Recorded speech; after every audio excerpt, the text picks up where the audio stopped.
The Sign of the Beaver, Chapter 15, page 71. On the day of their greatest adventure, Atian had come without his dog, so there was no warning. Matt was in fine spirits that day, because he had managed, by a magnificent stroke of luck, to hit a rabbit with his bow and arrow. It was the first time this had happened, and it was more the rabbit's doing than his own. The silly creature had just sat there and let him take careful aim. All the same, he was pleased with himself, and even more pleased that Atian had been there to see it. When the boys decided to visit the beaver dam again, Matt was unwilling to leave the rabbit behind in case some thieving animal should discover it. He was walking behind Atian, swinging the rabbit carelessly by the ears as Atian always did, when the Indian suddenly halted. His whole body tensed.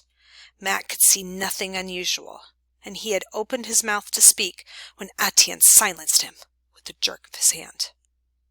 Then he heard a sound in the underbrush ahead.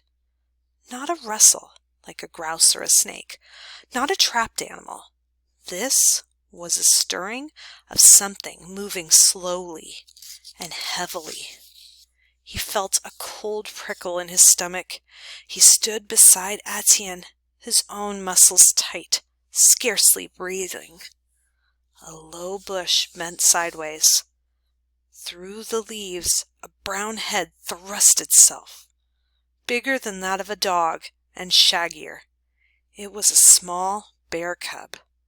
Matt could see the little eyes peering at them curiously, the brown nose wrinkling at the strange smell of human boy. The little animal looked so comical that Matt almost laughed out loud. "Psst!" Atian warned under his breath. There was a crashing of brush and a low snarling growl. An immense paw reached through the thicket and tumbled the cub over and out of sight. In its place loomed a huge brown shape. Bursting through the leaves was the head 3 times as big as the cub's. No curiosity in those small eyes, only an angry reddish gleam. Somehow, Matt had the sense not to run. He stood frozen on the path. A bear could overtake a running man in a few bounds, and this one was only 2 bounds away. The bear's head moved slowly from side to side. Its heavy body brushed aside the branches as though they were cobwebs. It swayed, shifting its weight from one foot to the other. Slowly it rose on its hind legs. Matt could see the wicked, curving claws. Matt would never know why he acted as he did. He could not remember thinking at all, only staring with numb horror as the creature was about to charge. Somehow, he did move. He swung the dead rabbit by its ears and hurled it straight at the bear's head. The tiny body struck the bear squarely on its nose. With a jerk of her head, the bear shook it off as though it was a buzzing mosquito. The rabbit flopped useless to the ground. The bear did not even bother to look down at it. She had been distracted for only an instant, but in that instant something flashed through the air. There was a sharp twang and a dull thud of a blow. Just between the eyes of the bear, the shaft of Atian's arrow quivered. As the waving forepaws began to lower, a second arrow struck just below the bear's shoulder. The great head shuddered and sank toward the ground. With a wild yell, Atian sprang forward and thrust his knife deep, just behind his first arrow. Still, scarcely aware that he had moved at all, Matt leaped after him, jerking his own knife from his belt, and he sank it into the brown fur. His blow had been misplaced, but it was not needed. The bear's sides were heaving. The boys stood watching, and in a few moments it lay still. Matt stared down at the creature in horror. The fearsome yellow teeth were still bared in a snarl. Saliva and blood dripped down from the open jaws. The little eyes that had glittered so savagely were filmed over. The long, sharp claws hung powerless, clotted, with pawed up to earth. Now that there was nothing to fear, Matt felt his knees shaking. He hoped that Etienne would not notice, and he did. He managed a wide grin to hide his trembling, but Etienne did not grin back.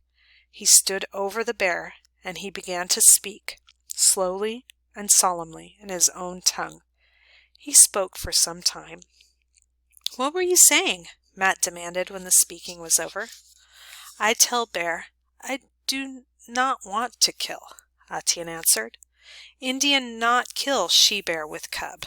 I tell bear we did not come here to hunt. But it might have killed us both. Maybe. I ask bear to forgive that I must kill." "Well, I'm mighty thankful you did," Matt said stoutly.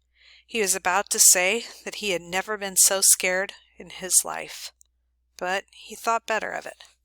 Etienne looked at him, and his solemnness suddenly dissolved into a grin. "You move quick," he said, "like Indian." Matt felt his cheeks turn red. "You killed him," he said honestly, yet he knew that he had played a part. He had given Etienne just that instant in which to notch his arrow. Etienne nudged the bear with his toe.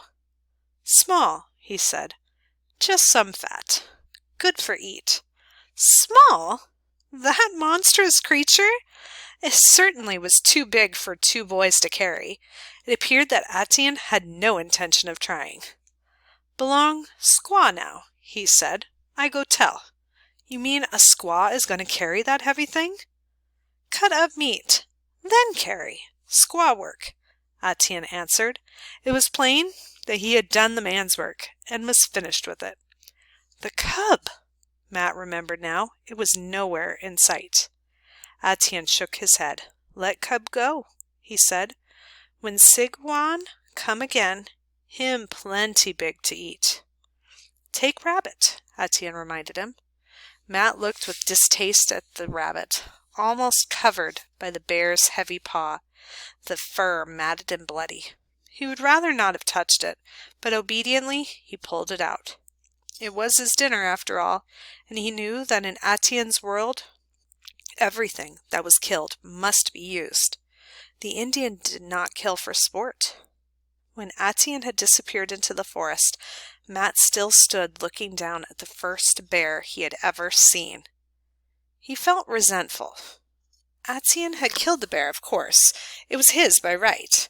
But Matt would have liked just a small share of that meat, or even one of those big claws to show his father. Then he remembered the Indian boy's tribute. He had moved fast, like an Indian. That would have to be share enough.